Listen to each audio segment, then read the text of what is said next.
The second in a three-part series charting the history of gay life in Britain, now on BBC2. Intimate and candid memories of the years in which homophobia was rife and persecution was common.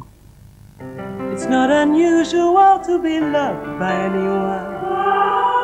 It's not unusual to have fun with anyone. But if I ever find that you've changed at any time, it's not unusual. Hey, hey, hey, hey, hey, hey, it's not unusual.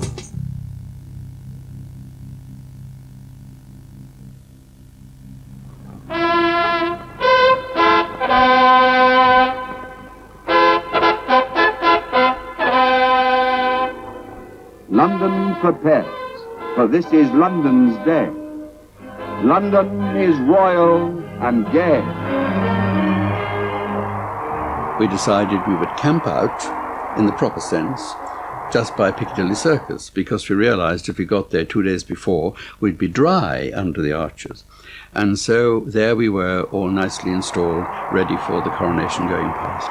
And when it did, it was so wonderful because the coach swept right by us, and on our side was the Queen, wafting beautifully, so I wafted back. After the Queen's coronation, we decided that we would have a coronation, and so it was selected that I should be crowned. There was a very elaborate costume designer who designed costumes for us, including crowns and coronets. And it was quite a ceremony and emotional one, and I was surprised at how much dignity it was carried with. People took it extremely seriously. People came, swore allegiance to the Verdians, as we were called, and Verdi was the circle that we belonged to, Verdi being my favourite composer. And it was a marvellous secret safeguard, because they also called me La Principessa. And in difficulties, that was the code word that could be used. So perhaps in the civil service or something like that, one had to be extremely careful. But of course, if I was talking to someone else, I could say, this is La Principessa, without having to give my name. Male homosexuality was illegal in the 50s. So to avoid potential prosecution or the threat of blackmail, those gay men in the know preferred to mix in small groups, meeting by introduction only.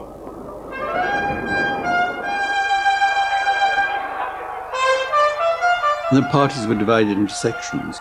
There used to be always two. One was hair up, and one was hair down.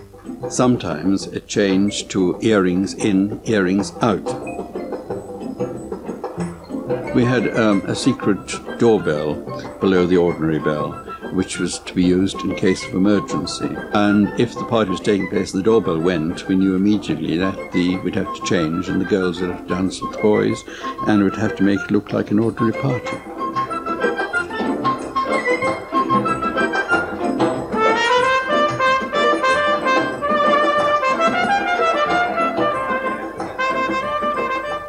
Invitations had gone out for a party that I was to give, and suddenly at work I was receiving phone calls, is the party on or off?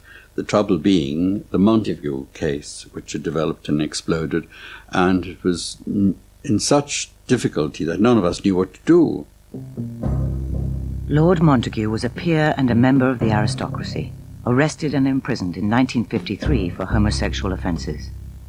The case was the most notorious of a number of high-profile arrests, marking a clampdown on gay men that began with the Cold War.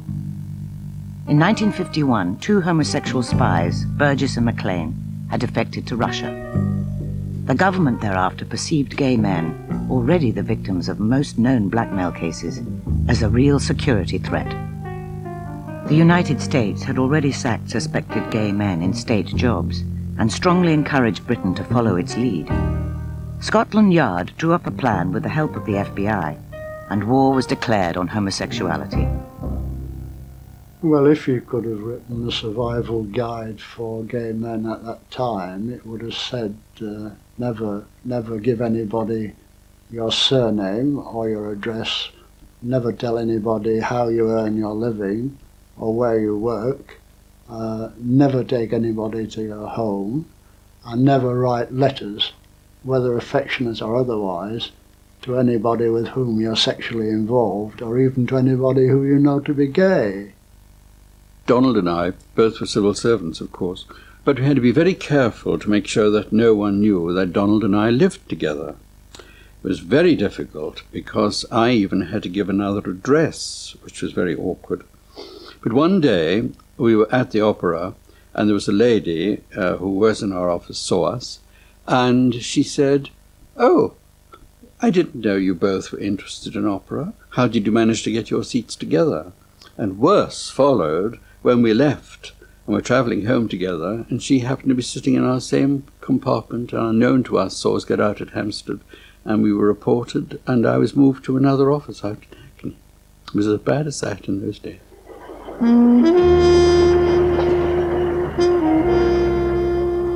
Police prosecutions for the offence of homosexual indecency rose from an average of 300 a year before the war to a peak of almost 1,500 in 1955, with over 1,000 of those men sent to jail. We were woken by a hammering at the door at around about midnight. My mother answered the door, and it was the local police, and they said they wanted to speak to me. So she called me from my bed. I went to the front door just wearing my pyjamas, and they said that they wanted me to go with them. And they told my mother, "It's all right, missus, he'll be back within the hour." And when we got to the police station, they made me drop my trousers, and 4 or 5 police officers stood behind me and said, "OK, bend down and pull your cheeks apart." And were passing all kinds of rather derogatory remarks about you could lose your truncheon up there and terrible things like that. I was totally terrified. It felt like a strange nightmare that I was going to wake up from. I kept saying to myself, "No, you're asleep. You're going to wake up soon, Jim. Don't worry. You'll wake up soon." But I never ever woke up. I was already awake. The guy that I actually had a relationship with had been picked up for, as they say, importuning for immoral purposes. Apparently he was standing near a toilet. He had a letter with my address on in his pocket. Just normal sort of friendly letters to each other expressing our love. And when they raided my home, they found a letter in my home where he had used some rather explicit description of what we'd done, which the judge asked to be read out several times. Eventually, when all the evidence was heard, the other guy was sentenced to 3 years in Reading jail, which was hard labour.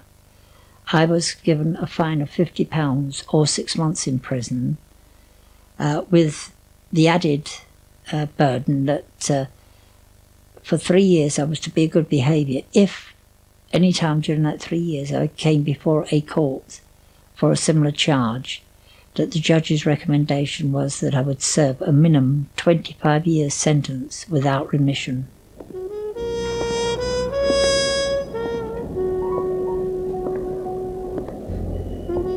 When I went into prison, the first night I was in there, quite terrified and lonely, they banged me up in a single cell, which was where they kept gay people in them days, and sort of quite depressed in there. Suddenly I heard the little peephole slide go up, and an eye came to the window, and a voice outside had said, "All right, dear, you're okay, that you got some of us in here, we're all the same." Obviously it was some other gay people. I had no idea at the time how they knew what I was in there for. I did discover the next day anyhow how they knew, because chalked on the board outside was what your offence was, and on my board it said buggery.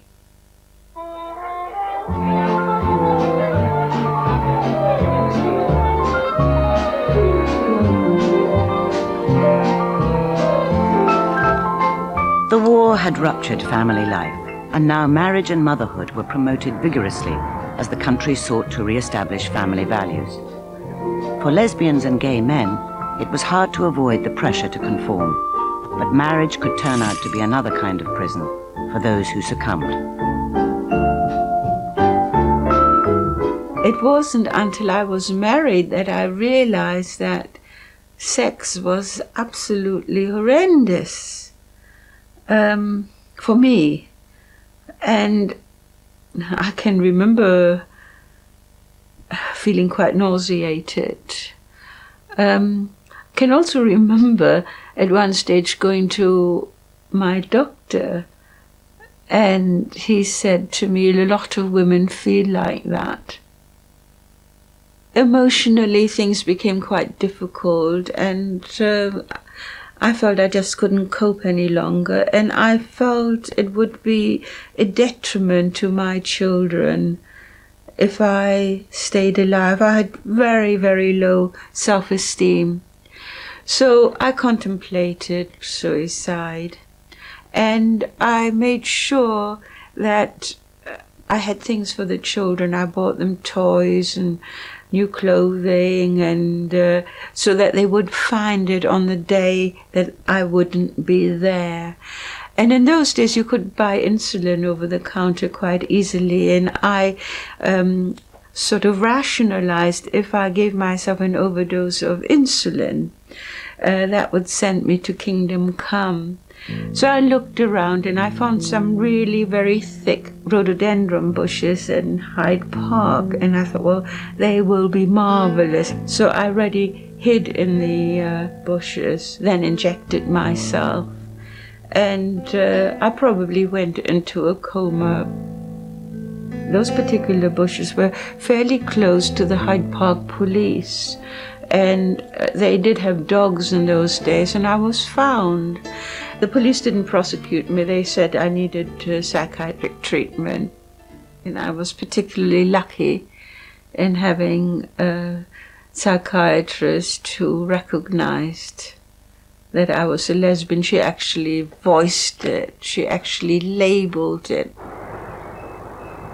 Sometimes it was necessary to go to great lengths to be true to yourself and escape what didn't come naturally, even if it meant leaving family and friends. There were relatives starting to say, because I was moving steadily through my 20s, where's your girlfriend? When are you going to get a steady girlfriend? When are you getting married? And so on. The pressure was on.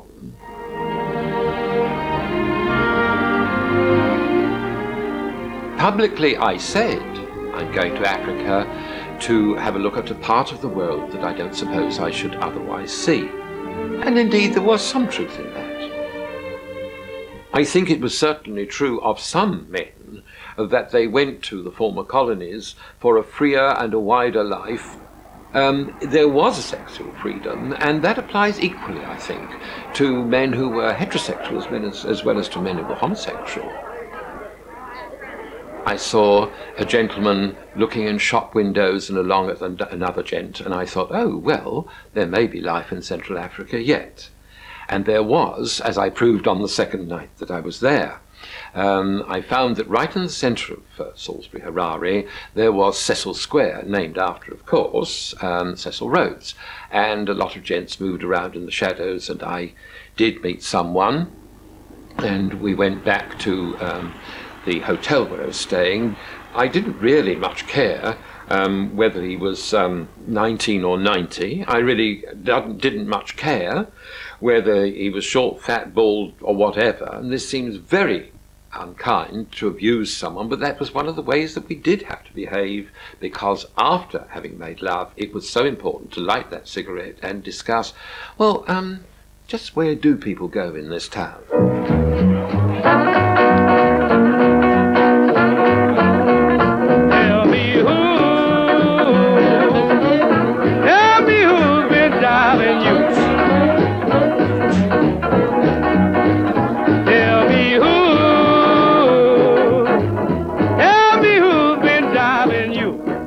My dad did want me to get married.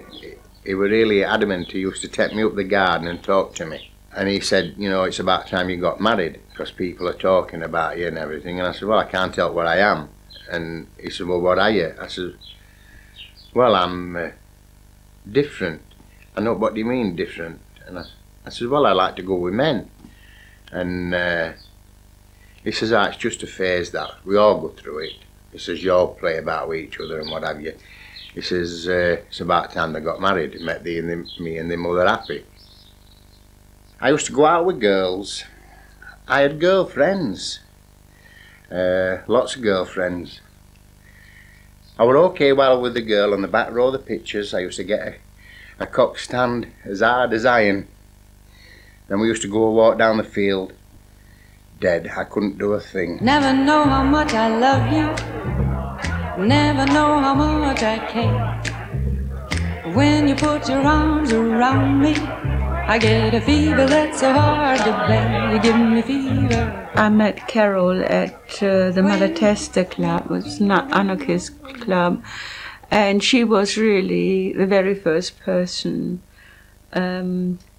who made me aware of my sexuality.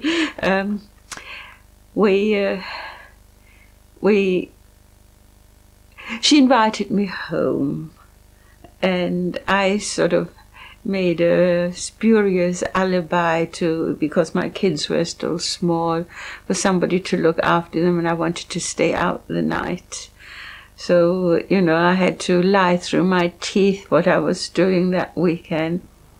And I went and stayed with her in her little room in Victoria, and it was high up in the loft and one of those old Victorian houses, and every time you went up one stair it creaked and it creaked. We spent the night together, and I could hear mice running around, and I hated mice. I was scared stiff of mice, but that didn't bother me. I mean, yeah, I knew it was mice. If I'd been at home, I would have been on the table or something. But there it was totally different. I felt comfortable. Well, as I said, totally at ease and peaceful. It was I suddenly realized that one has to recognize certain things about oneself to feel comfortable with oneself. Going home after being with Carol all day was terrible. It was a real trauma. I didn't want to go home. I can still visualize myself all those many years ago standing the front door, actually not wanting to put the key in, but eventually walking through, and the differing emotions one experiences of a double life, in a way, I knew I would be forced into. I got married because in those days it was the thing to do. You went to school, you went to work, you got married and you had kids. Married life proved to be quite run-of-the-mill, mundane, boring, a bit like a gerbil in a little treadmill, running round and round and round, getting nowhere fast, and very, very uneventful.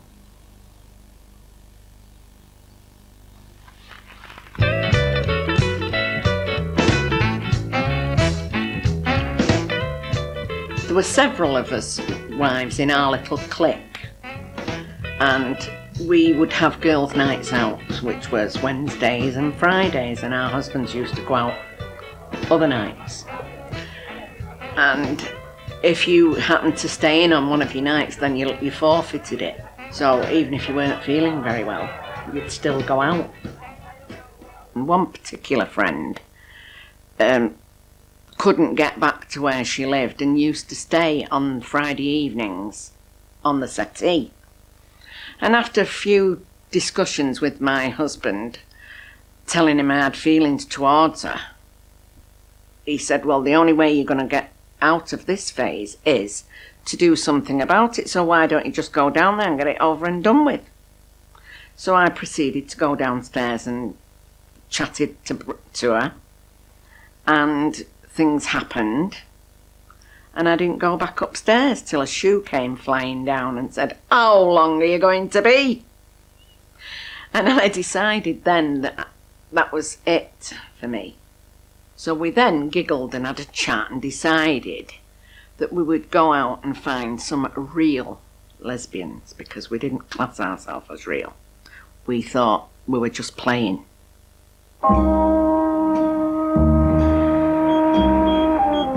Finding a way to meet other gay people was difficult.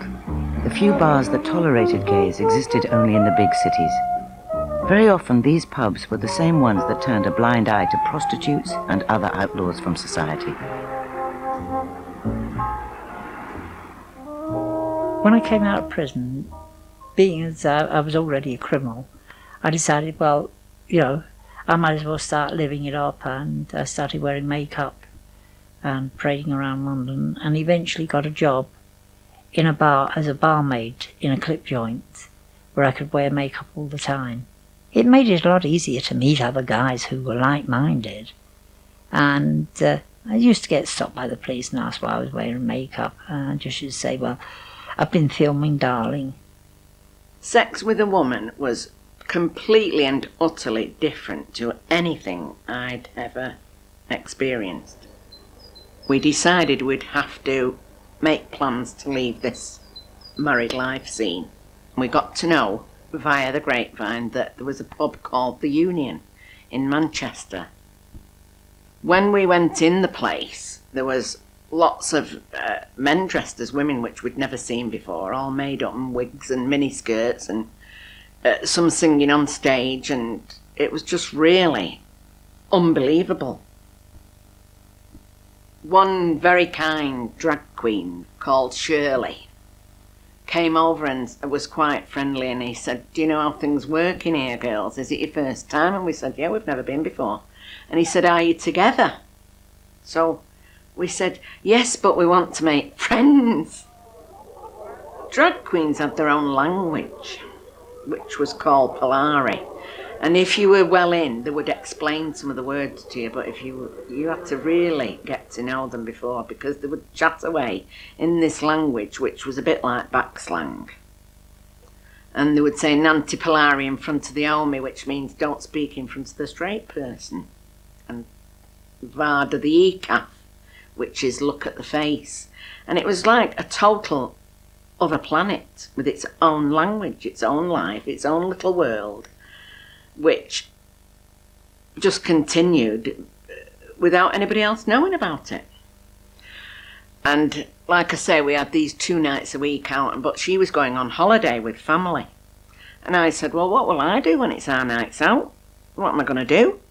So she said, well, you'll have to just go on your own. I said, oh God, I can't. Anyway, cut a long story short, I summoned up courage and I went and stood there in the Union.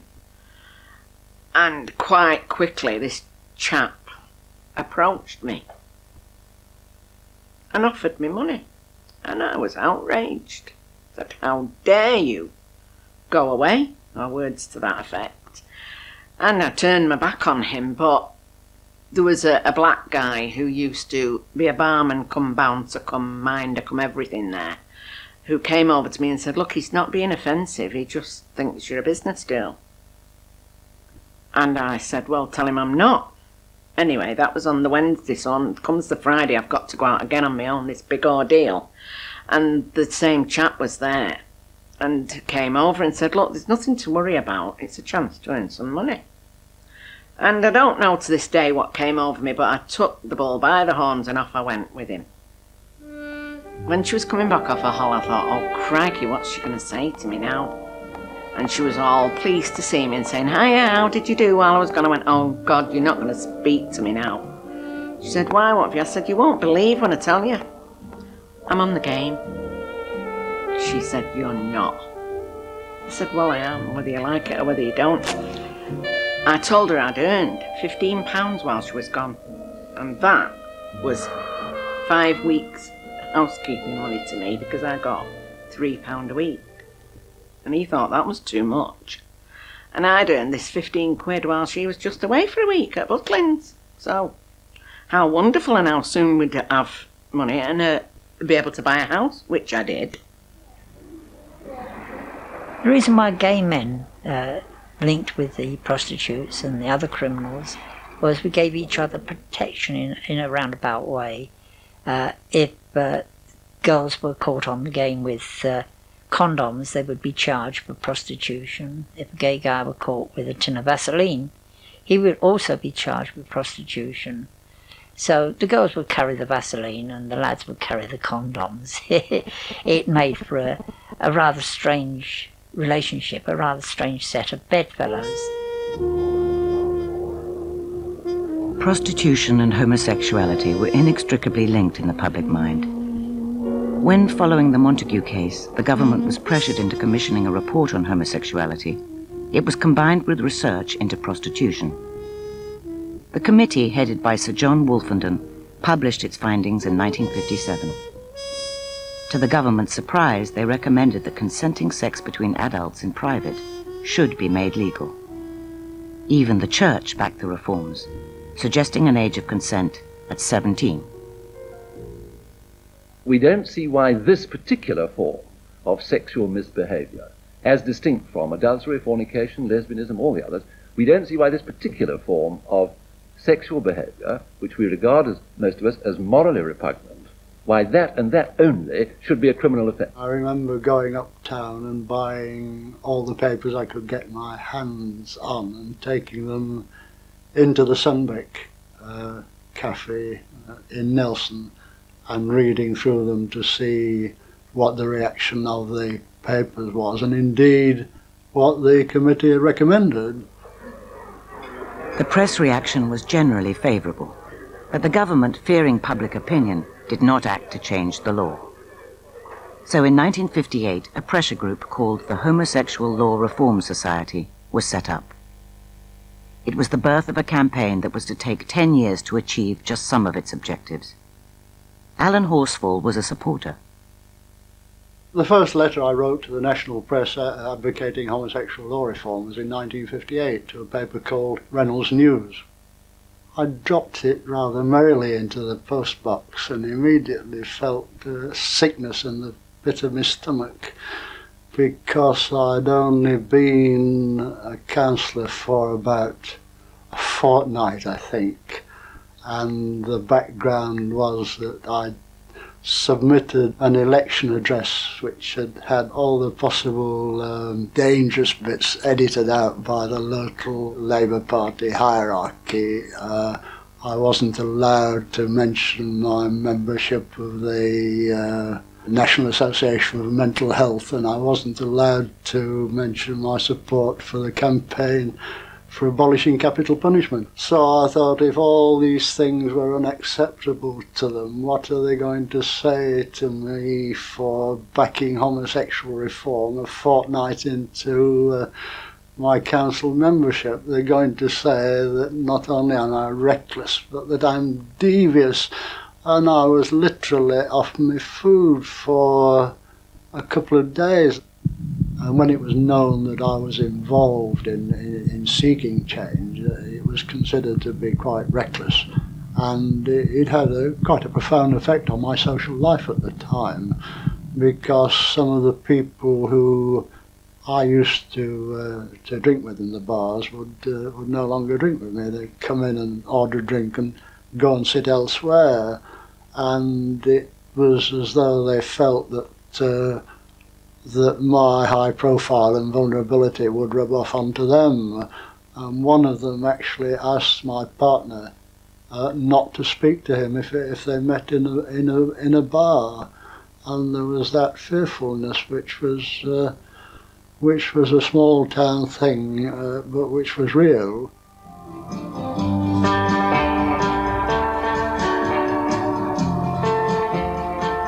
The 60s saw a massive shift in British society as a post-war generation grew up with a less rigid view of life.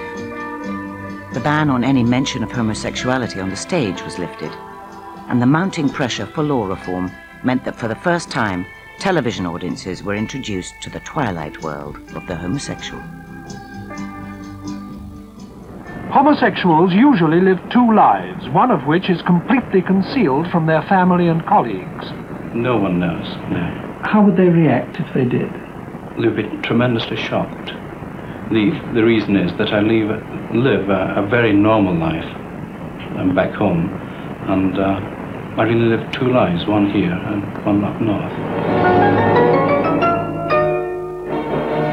And there were films too. Victim was the first film to put homosexuality at the center of its plot. It had a strongly campaigning message and 2 major stars in the leading roles. You knew, of course, he was a homosexual. I had formed that impression. You know also, sir, that as many as 90% of all blackmail cases have a homosexual origin. I follow your train of thought, Inspector, but I wouldn't know if it applied in this particular instance. You can't hazard a guess, sir? No. Well, there's no doubt that a law which sends homosexuals to prison offers unlimited opportunities for blackmail. 3 or 4 of us said we'll go and see this film, and that's just how many there were when the lights first went down. And then we heard the rustling of mice all round us, and suddenly, when I dared to glance away from the screen, I found the cinema 3/4 full. And then, at the end, as you remember in the old days, especially in the colonies as they then were, you had God Save the Queen at the end, and you had the credits. And before those lights went out, we heard the mice rustling, and there were only half a dozen of us standing in the cinema for God Save the Queen. The civil servants had run back literally to their closets. The most important thing was it did make the general public aware how difficult a homosexual life was and how discreet and careful we had to be. But I really feel that it did a lot of good.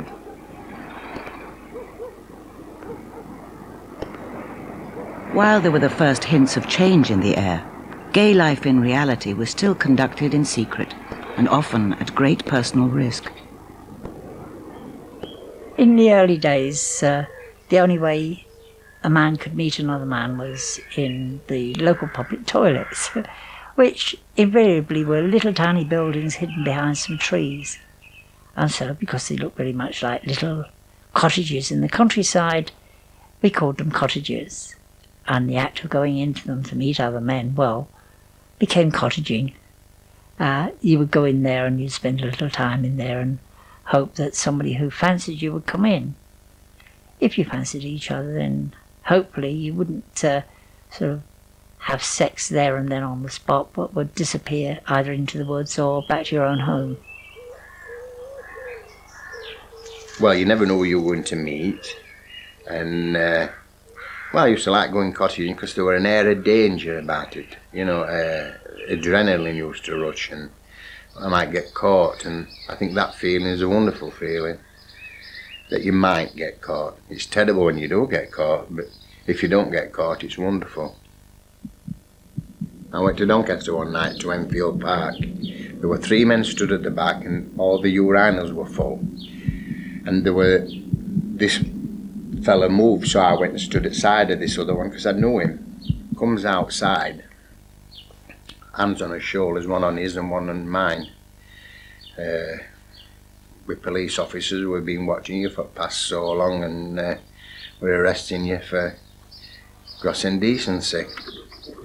Anyway, come the court case, that particular day I were on afters, and I was colliery overman in them days, which was in charge of the pit, 600 men working for me. And I'd been to Doncaster to court case, and it were a lady judge, and she says to me, "Have you ever tried to go for a cure?" Right. I said, "Madam, if there were a cure, they'd be lining up outside doctors. They would be lining up to get cure if there was such a thing as a cure." She says, "How long have you been like this?" I says, "All my life." Anyway, she fined me £50. The other person got fined £25, but for opening my trap, I think she charged me a bit extra. So I were on afters and I came up at the end of my shift, and overmen always come out earlier than the workmen. Went into the canteen for a cup of tea, and there were a newspaper there, so I thought, oh yeah, never seen a newspaper in canteen before, not at night anyway. So I just says to the canteen lady, I says, "Is it in?" She says, "Yes."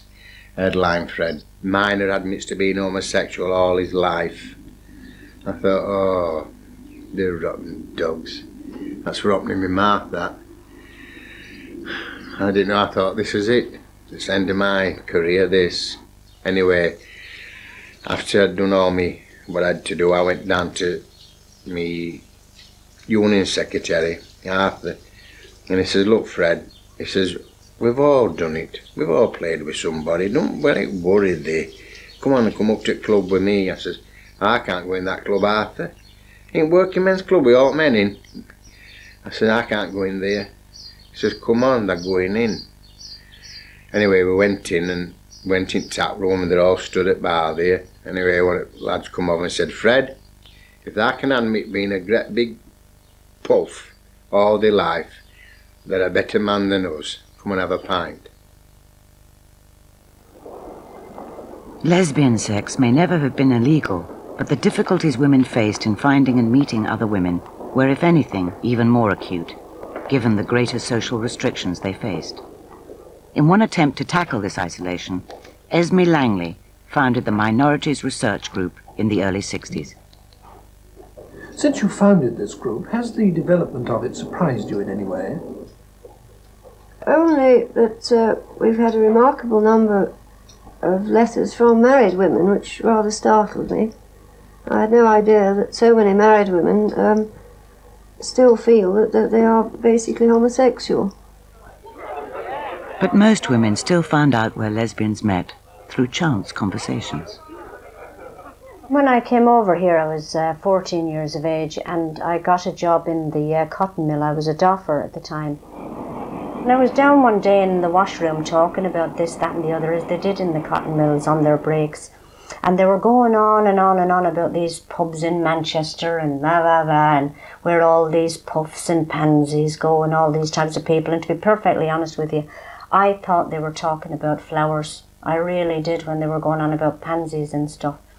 And in the end, I said, well, what do you mean? I was getting a little bit confused. I knew they weren't talking about gardening centres, and they were saying, oh, there's lesbians and this and that and all these homosexuals and what have you. And I said, I don't understand. What's a homosexual? What's lesbians? And one of the women described what a lesbian was. It's a woman who, you know, loves other women and they date and they have affairs like men and all this type of stuff. Oh my God, if the ground could open up, I would have just fell into it. I must have gone red from the tip of my toes right up to my forehead, because I thought to myself, this is like a wake-up call. I thought, they're talking about a nation of people that's like myself. I hadn't really ventured outside this little Lancashire town, so I decided, you know, what I'd do is I'd get the bus into Manchester City and I would look for this pub. Now, I'd already found out from one of the girls that it was called the Union. I was just mesmerised at the to and from this pub.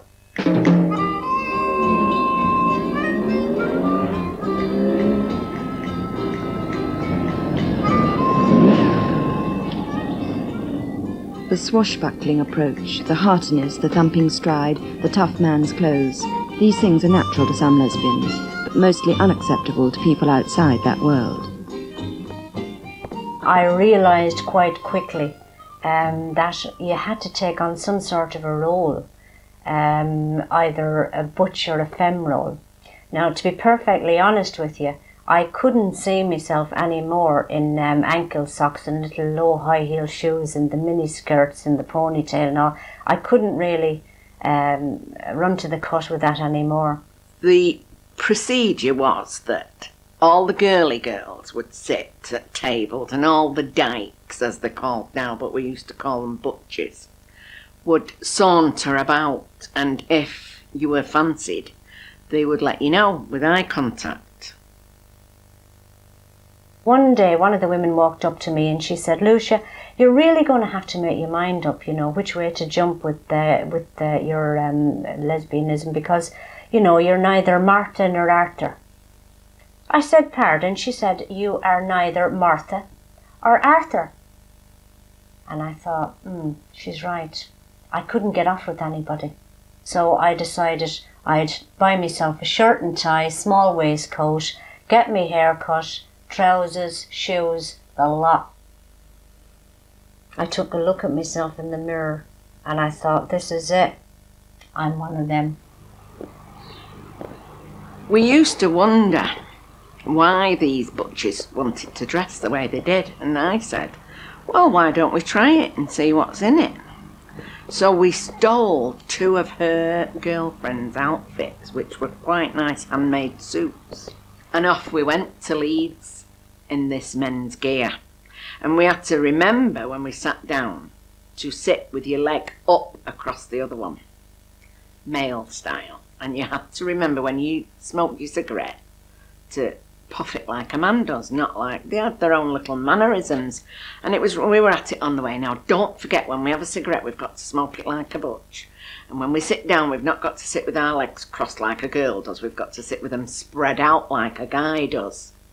And we had to keep reminding ourselves of this. And she'd say, you're sitting wrong. And I'd go, oh, right, and sit like that.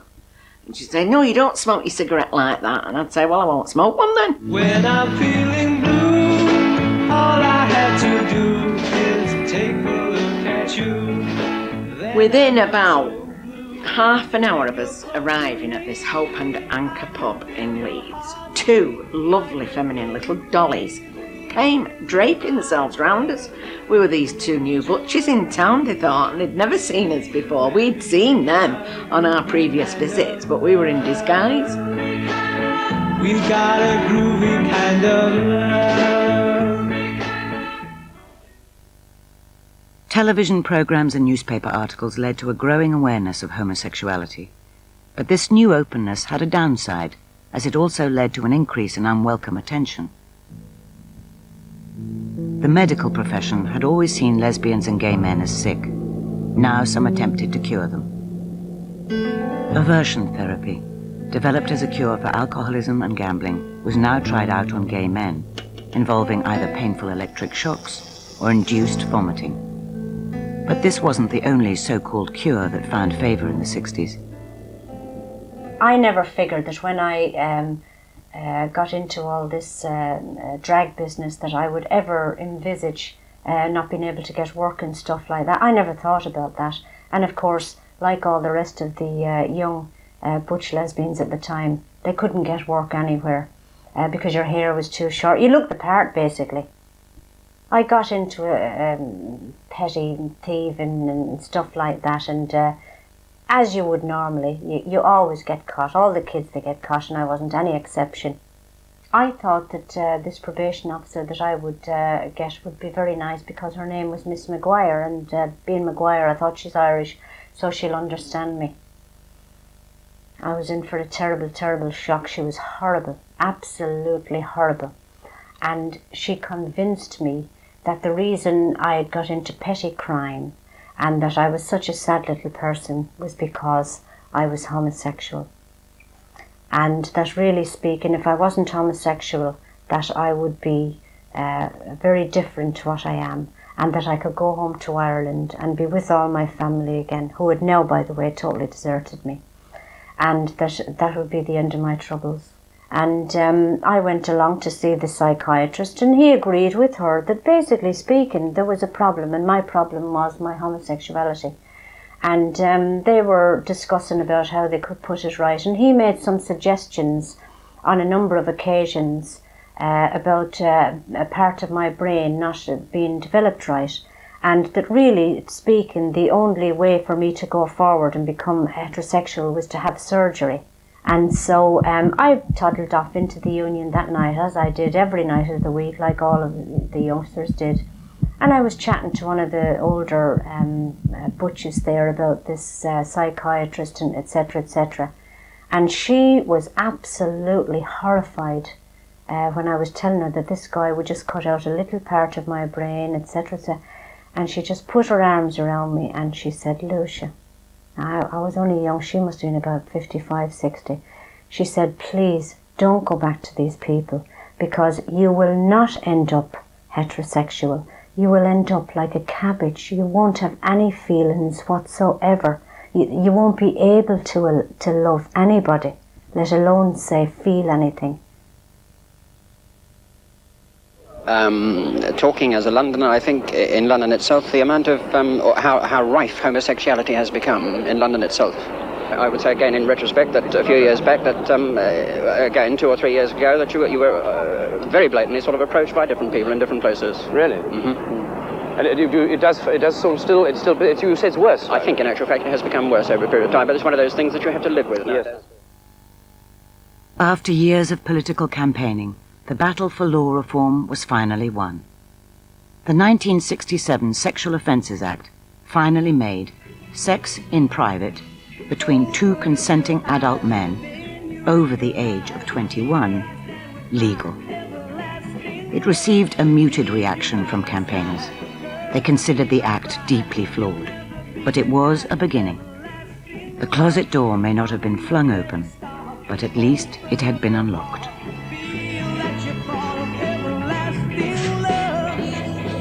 But when we heard that it were legal, we were travelling on a bus, there were a gang of us, I don't know if it was Doncaster or Sheffield, and we all sat there, and Rex always wanted to go with me. I would never go with him. He might be mad if I've said that, but he did. Anyway, I got hold of him and I gave him a great big smacker on his lips.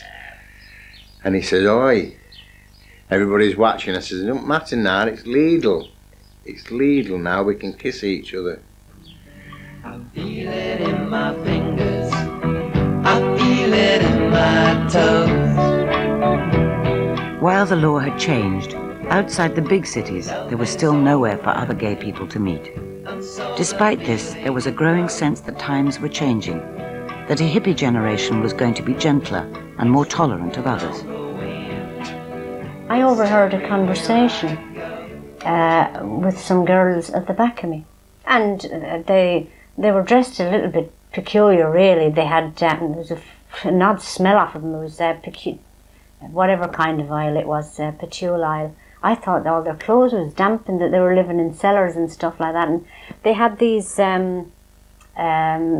shirts on with little mirrors in, and their hair was long. And I wondered if they were lesbians, actually, to be perfectly honest with you. But, you know, we soon established that they were and stuff like that. And they were talking about how ghettoised people are, and the butch and the femme thing is not right. And really speaking, we could really do with enjoying being a woman and all this type of thing without having to dress up as men. And I thought all my birthdays come at once. I thought, here we go, this is music to my ears.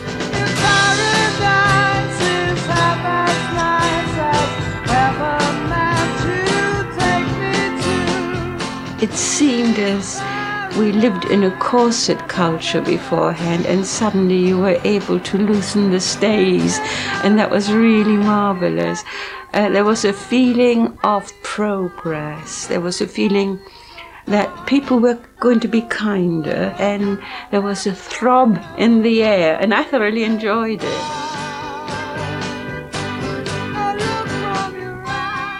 Between 50s and 60s, the contrast would have been difference between black and white is the only way I could really describe it. In the 50s, you were alone and you were searching everywhere for a way to express yourself. Once you got to the 60s, the free expression came in, and it was like going into the sunshine on a beautiful day after a spring shower. That feeling of freshness, the smell. It is just undescribable, really.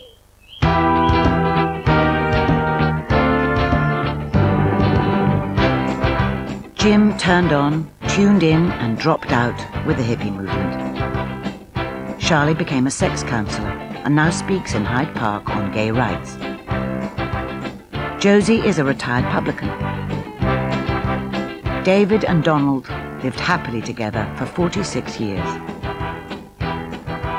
Peter founded a gay publishing company, and Lucia grew her hair and formed a women's rock group. Fred found true love in a cottage, and Alan continues to fight for full gay equality. Fred Dyson died shortly after the making of this film.